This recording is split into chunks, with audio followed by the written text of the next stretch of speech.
श्री गणेशाय नमः। ओम श्री गुरुवे नमः। आज की भगवत चर्चा स्वामी श्री राम सुखदास जी के लेख प्रवचन नाम जप और सेवा से भगवत प्राप्ति, इस पर आधारित है। स्वामी जी लिखते हैं, पारमार्थिक साधनों में क्रिया की प्रधानता नहीं है, प्रत्युत भाव और ज्ञान की प्रधानता है। क्रिया की प्रधानता तो सांसारिक कार्यों में है। भगवान नाम का जप क्रिया होते हुए भी भाव को, ज्ञान को जागृत करने का विलक्षण साधन है। नाम जप में भाव की प्रधानता है। भाव की कमी रहने से नाम जप करते हुए भी विशेष लाभ नहीं होता। भाव के विषय में बहुत सी बातें हैं। पहली बात तो यह है कि भगवान के साथ अपनापन हो। अपनापन रखकर नाम जप किया जाए तो उसका भगवान पर असर पड़ता है। नाम जप की खास विधि होती है, भगवान का होकर भगवान का नाम लें। केवल भगवान ही हमारे हैं और हम भगवान के ही हैं। संसार हमारा नहीं है और हम संसार के नहीं हैं। यह अगर पक्का विचार हो जाए तो तत्काल लाभ होता है। गोस्वामी जी महाराज ने कहा है, बिगड़ी जन्म अनेक की सुधरें अभई आजू, होई राम को नाम जपू तुलसी तजी कुसुमाजू। ये दोहावली का दोहा है।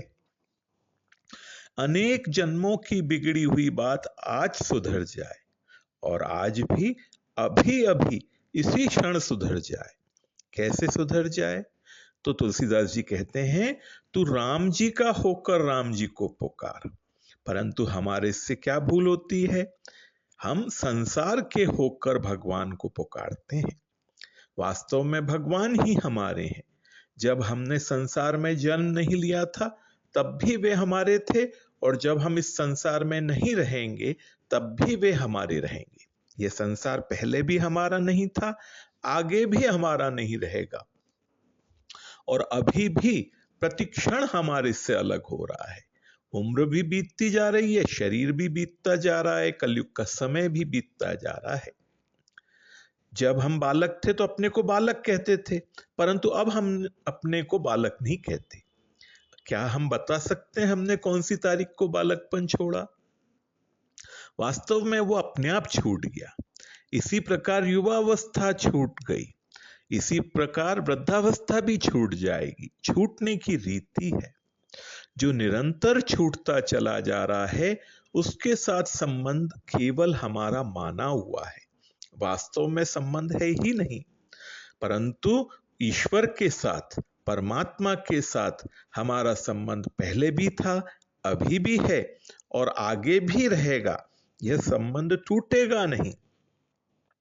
यदि किसी को दुष्कर्मों के कारण 84 लाख योनियों में जाना पड़ता है, नरकों में जाना पड़ता है, तो भी वह परमात्मा से अलग नहीं हो सकता, परमात्मा उससे अलग नहीं हो सकता। परमात्मा के साथ अपने इस नित्य संबंध को हमने भुला दिया है और संसार के साथ संबंध मानकर भगवान नाम का जप करते हैं। इसी कारण भगवान नाम का प्रभाव देखने में नहीं आता है। कुटुंब का संबंध तो नदी नाव संयोग की तरह है। नदी के इस पार सब एक साथ नौका पर बैठ जाते हैं और पार पहुंचते ही उतर जाते हैं। जब तक नदी से पार नहीं होते तभी तक हमारा संबंध रहता है। ऐसे ही कुटुंब का संबंध है, जो इस जन्म के आगे नहीं रहेगा, छूट जाएगा। सिर्फ अपने कर्तव्य निर्वाहन के लिए हमारा संबंध है। यह सच्ची बात है।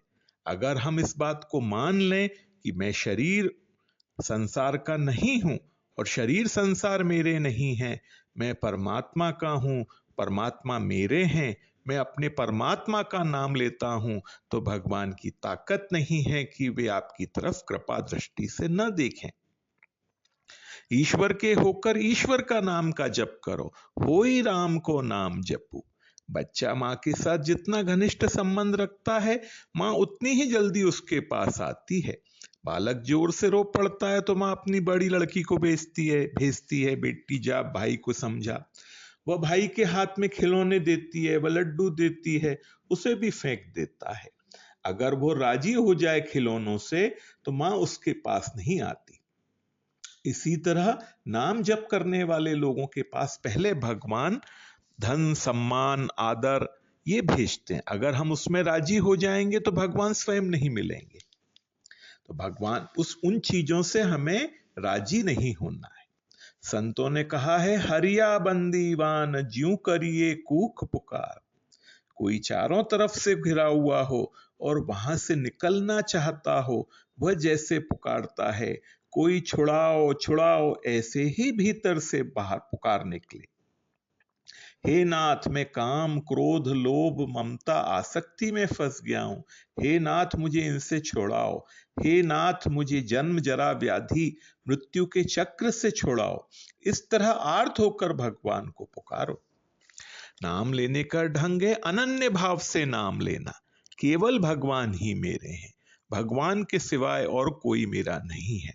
मैं केवल भगवान का हूं और भगवान के सिवाय और किसी का मैं नहीं। माता, पिता, स्त्री, पुत्र आदि का मैं नहीं हूं। वे मेरे को अपना मानते हैं तो मैं उनकी सेवा करने के लिए हूं। माता पिता की सेवा करो, स्त्री पुत्र का पालन पोषण करो, पर उनसे कुछ भी लेने का भाव मत रखो। खूब तत्परता से, न्याय से उनकी प्रसन्नता लो, पर अपने आप को फंसने मत दो। भगवान से भी कुछ लेने के लिए हमें नाम नहीं लेना है। पापों का नाश करने के लिए भी नाम नहीं लेना है। क्यों? क्योंकि जब भगवान सूर्य नारायण से हम प्रार्थना करते हैं कि आप आओ, तो अंधकार भी दूर करना ये कहना नहीं पड़ता। परमात्मा का हम नाम लेंगे तो पापों का नाश तो अपने आप हो जाएगा। नाम इसलिए लेना है कि भगवान हमें स्वीकार कर लें, हम केवल भगवान के रहें, भगवान को कभी भूलें नहीं। एक बड़ी मार्मिक बात है, कृपया ध्यान दें। भगवान से हमें कुछ नहीं लेना है। भगवान ने तो कृपा करके मानव शरीर दे दिया। अब क्या चाहते हैं हम उनसे? कबहुक करी करना नर देही, देत ईस बिनु हेतु स्नेह। प्रभु ने कम कृपा नहीं की है, देवताओं के लिए भी दुर्लभ शरीर दे दिया। इसके साथ ही यत किंचित पारमार्थिक रुचि हो गई। यह कोई मामूली चीज नहीं है। हजारों लाखों आदमियों के भीतर भगवान की तरफ रुचि नहीं है, वह रुचि हमारे में हो गई। यह विलक्षण बात है। भगवान के दरबार में सबसे दुर्लभ और बढ़िया से बढ़िया चीज है भगवान के प्यारे भक्त। भगवान कहते हैं, साधवो हृदयम मह्यम साधुनाम हृदयम तो हम मदन्यत तेन जानन्ति नाहम तेभ्यो मनागपि। श्रीमद् भागवत के 9वें स्कंध में 4थे अध्याय का 68वां श्लोक है। संत मेरे हृदय हैं। भगवान कहते हैं, संत मेरे हृदय हैं और मैं उन संतों का हृदय हूं। वे मेरे सिवाय और कुछ नहीं जानते तथा मैं भी उनके सिवाय और कुछ नहीं जानता। ऐसे भगवान के प्यारे संतों की वाणी, उनका संग, उनका इतिहास हमारे को मिल जाए तो यह भगवान की कम कृपा है क्या? हनुमान जी लंका में विभीषण जी से मिलते हैं तो वहां विभीषण जी कहते हैं, अब मोहि भा भरोस हनुमंता, बिनु हरि कृपा मिलई नहीं संता। हनुमान जी, अब मुझे भरोसा हो गया कि भगवान मेरे पर कृपा करेंगे। आप मिल गए, इससे यह मालूम देता है कि भगवान भी मिलेंगे। भगवान ने अपने दरबार की बढ़िया से बढ़िया चीज संतों को दे दिया, फिर भी भगवान से मांगते हैं, वह दो, अमुक चीज दो। हम समझते ही नहीं भगवान से क्या मांगा जाए। भगवान की दी हुई वस्तु का मूल्य भी नहीं आंक सकते। हम रुपयों के पीछे पीछे दौड़ते हैं, पर रुपयों ने कभी कहा हम तुम्हारे हैं, तुम हमारे हो? घर, जमीन, जायदाद, रुपए, कपड़े, गहने आदि को आप मेरा मेरा कहते हैं, पर क्या उन्होंने कभी कहा कि हम तुम्हारे हैं, तुम हमारे हो? उल्टे वे आपको छिटका रहे हैं, आपको छोड़कर जा रहे हैं। कुटुंबी भी जा रहे हैं, कपड़े गहने भी जा रहे हैं, फट रहे हैं, नष्ट हो रहे हैं, फिर भी आप हाय रुपया करते हैं। यह कोई मनुष्यपना है? रुपयों के लिए झूठ, कपट, बेईमानी, पाप, अन्याय करते हुए भी डरते नहीं। रुपयों का अच्छे काम में उपयोग भी नहीं कर सकते। चाहे भगवान से विमुख हो जाएं, धर्म कर्म सब डूब जाए, पर किसी तरह से कहीं से भी रुपए ले लें। यह कोई दशा है? आप जरा सोचें। हृदय से तो रुपयों को चाहते हैं, पर ऊपर से भगवान का नाम लेते हैं। मीराबाई इतनी ऊंची हो गई, उसका कारण क्या था? मेरे तो गिरधर गोपाल दूसरों न कोई, मेरे तो केवल भगवान है बस, और कोई मेरा है ही नहीं। इस प्रकार भगवान के साथ अनन्य संबंध हो। यह अनन्य भाव ही भगवान को पकड़ता है, क्रिया नहीं पकड़ती। पदार्थों से और क्रियाओं से अब भगवान को खरीदना चाहोगे तो यह नहीं होगा। भगवान में अपनापन करोगे तो भगवान कहीं नहीं जा सकते, नहीं कहीं नहीं जा सकते। मैं भगवान का हूं और भगवान मेरे हैं, फिर वे आए क्यों नहीं? अभी तक भगवान मिले क्यों नहीं? अभी तक भगवान ने दर्शन क्यों नहीं दिए?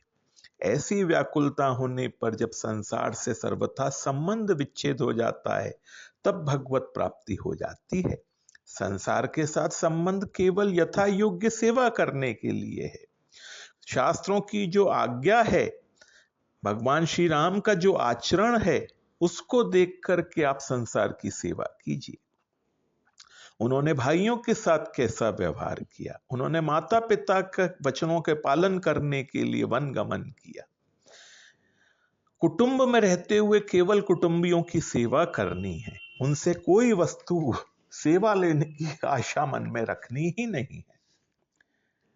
इसके बाद स्वामी जी कहते हैं, एक भी श्वास खाली खोए न खलक बीच, कीचड़ कलंक अंक धोएले तो धोएले, और अंधियारो पाप पुंज सो भरोए देख, ज्ञान की चिरागा चित्त जोएले तो जोएले, मिनखा जन्म फिर ऐसो न मिलेगो मूड, परम प्रभु से प्यारो होएले तो होएले। यह छिन भंगु देह तामे जन्म सुधारबो है, बिजली के झपाके मोती पोएले तो पोएले। जब बिजली का प्रकाश होता है उस समय मोती पिरो ले, नहीं तो फिर अंधेरा हो जाएगा। ऐसे ही इस मनुष्य शरीर के रहते रहते भजन कर ले, भगवान को प्राप्त कर ले, तो यह मौका फिर नहीं मिलेगा। का वर्षा सब कृषि सुखाने, समय चूके पुनि का पछताने। अभी समय है, सभी तरफ से मन हटा लो। सब संबंध टूटने वाले हैं, कोई भी संबंध रहने वाला नहीं है। छूटने वाले से मन से दूर हो जाओ। दूर होने का मतलब शरीर से दूर होना नहीं है, उसकी सेवा करो। सेवा से मतलब अपने कर्तव्य का पालन करो, परिजनों के प्रति अपने कर्तव्य का पालन करो, समाज के प्रति अपने कर्तव्य का पालन करो, राष्ट्र के प्रति अपने कर्तव्यों का पालन करो, पर चाहना मत करो। इससे घर वाले भी नाराज नहीं होंगे, समाज वाले भी नाराज नहीं होंगे, क्योंकि वे सेवा ही चाहते हैं। इसके बाद स्वामी जी लिखते हैं, संसार से मिली हुई चीज बिल्कुल संसार की है। शरीर माँ बाप से मिला है, विद्या गुरुजनों से मिली है, हमने संसार से लिया ही लिया है। अब तो कृपा करके देना शुरू करो, देना सीखो तो सही। देने से घाटा नहीं पड़ेगा, केवल भाव उदारता का बन जाए। रुपए जितने खर्च करते हो आज उतना ही करो, ज्यादा खर्चा मत करो, पर भाव बिल्कुल बदल दो कि हमें लेना नहीं है, देना ही देना है, हमें तो सेवा करनी है। सुगमता से जितना खर्च कर सको, अपनी आय के अनुसार जितना खर्च कर सको उतना ही खर्च करना है, पर हमें किसी से कुछ नहीं लेना है, यह भाव बना लो। फिर देखो जीवन सुधरता है कि नहीं, जीवन निर्मल बन जाएगा, लोग राजी हो जाएंगे, भगवान राजी हो जाएंगे, आप प्रसन्न हो जाओगे, आपको परमात्मा की प्राप्ति हो जाएगी, हमेशा हमेशा के लिए आनंदित हो जाएंगे। आगे स्वामी जी कहते हैं, तेरे भावे जो करो भलो बुरो संसार, नारायण तू बैठ के अपनो भुवन बुहार। अनन्य भाव से नाम जप में लग जाओ, गृहस्थ में रहते हुए सेवा करो। बहनों माताओं को चाहिए वे आपस में सेवा करें। सबको सुख आराम दो, सबका मान आदर करो, परिश्रम खुद करो, आपका गृहस्थ जीवन सुखदायी हो जाएगा। सब प्राणियों की सेवा करो, छोटे बड़े समान अवस्था वाले सबको सुख आराम कैसे पहुंचे, उनका आदर कैसे हो, यह भाव हरदम बना रहे। गृहस्थाश्रम उद्धार करने के लिए है, फंसने के लिए नहीं है। सेवा करना उद्धार के लिए है और सेवा लेना फंसने के लिए है। आप चाहते हो कि सब घर वाले मेरे अनुकूल बन जाएं, तो यह पतन का, फंसने का बढ़िया रास्ता है। ऐसे ही संसार समुद्र में लेने की इच्छा करोगे तो डूब जाओगे, देने की इच्छा करोगे तो पार हो जाओगे। हम सब यहाँ लेने के लिए नहीं आए हैं, अपने कर्तव्यों का पालन करने के लिए, सेवा करने के लिए आए हैं। इसलिए गृहस्थ आश्रम में रहते हुए सबकी सेवा करो, सबका हित करो। प्राणी मात्र के हित में जिनकी प्रीति हो जाती है वे भगवान को प्राप्त हो जाते हैं। ते प्राप्नुवन्ति मामेव सर्वभूतिते रताः। नहीं तो बैठकर संसार के झुंझुने से खेलो। मनुष्य को भगवान ने मध्य लोक में बनाया है, जिससे यह ऊंचे लोकों की भी सेवा करे, नीचे के लोगों की भी सेवा करे और इस लोक की भी सेवा करे। इतना ही नहीं, यह भगवान की भी सेवा करे। भगवान भी मनुष्य से आशा रखते हैं, कुटुंबी भी आशा रखते हैं। इनकी सेवा करो और स्वयं नाम जप करो। दूसरों से भी नाम जप करने के लिए कहो। स्मरंतः स्मारयंतः, राम नाम की लूट है, लूट सके तो लूट। भगवान का नाम मीठा लगे, प्यारा लगे। आपको प्यारा न लगे तो भगवान से कहो, हे नाथ मुझे आपका नाम प्यारा लगे, हे प्रभु मैं आपको भूलूं नहीं। कम से कम 24 घंटे में सच्चे मन से एक बार तो भगवान से कहो, हे नाथ मैं आपको भूलूं नहीं, हे नाथ मुझे आपका नाम प्यारा लगे। भूले नाही बने कृपा निधि, भूले नाही बने विस्मृत्य कृतविदा कथमार्थ बंधो। ये श्रीमद् भागवत के चौथे स्कंद के 9वें अध्याय में आता है। भगवान की कृपा को जानने वाला कोई भी पुरुष भगवान को कैसे भूल सकता है। भगवान ने कितनी विचित्र कृपा की है। सब अंग दिए हैं, मन दिया है, बुद्धि दी है, अच्छे घर में जन्म दिया है, अच्छी जगह पले हो, अच्छे संस्कार में आए हो, परमात्मा को मानते हो, सत्संग में जानते हो। कितना सुंदर अवसर दिया है। अब थोड़ा सा और करो तो निहाल हो जाओ। जिन जीवों को भगवान ने मनुष्य शरीर दिया है, उन जीवों को भगवान ने अपने पास आने का निमंत्रण दे दिया है। जैसे ब्राह्मण को साधु को कोई निमंत्रण देकर अपने घर ले जाए, आसन देकर बैठा दे, सामने पत्तल और जल रख दे, तो फिर अब यह सोचने की जरूरत नहीं है कि जिसने निमंत्रण दिया है वह अन्न देगा कि नहीं देगा। अगर वह अन्न नहीं देगा तो उसने निमंत्रण क्यों दिया है। जब सब सामग्री दी है तो अन्न भी देगा। ऐसे ही भगवान ने मनुष्य शरीर दे दिया, अच्छी रुचि दे दी, अच्छा संग दे दिया, तो क्या अपनी प्राप्ति नहीं कराएंगे। वे तो तैयार हैं कि आओ खूब मौज से भोजन करो और सदा के लिए तृप्त हो जाओ। इसलिए भगवत प्राप्ति की चिंता न करके नाम जप करो, संसार की सेवा करो और आशा मत रखो। संसार आपसे सुख की आशा रखता है। जो आपसे सुख चाहता उससे आप भी सुख चाहोगे तो दो ठगों में ठगाई कैसे होगी। केवल भाव बदल दो, मैं तो सेवा करने के लिए हूं। रोजाना सुबह और शाम बड़ों के चरणों में प्रणाम करो। काम धंधा खुद करो, सुख आराम घर के दूसरे लोगों को दो। निंदा तिरस्कार उल्हाना अपमान अगर मिलते हो तो खुद ले लो। मान बड़ाई आदर सत्कार दूसरों को दो। फिर आप देखो कितना आनंद होता है। कौटुंबिक स्नेह भी हो जाएगा, भजन भी हो जाएगा, भजन का लाभ भी दिखेगा। संसार की आशा रखोगे तो लाभ नहीं दिखेगा। भगवान का भजन असली धन है, जो करने से ही मिलेगा, नहीं करोगे तो नहीं मिलेगा। इसलिए इस असली धन का संग्रह करो। और आखिर में, राम सेवा हाथ में, मुख में हो राम नाम, तू अकेला नाही प्यारे, राम जी तेरे साथ में।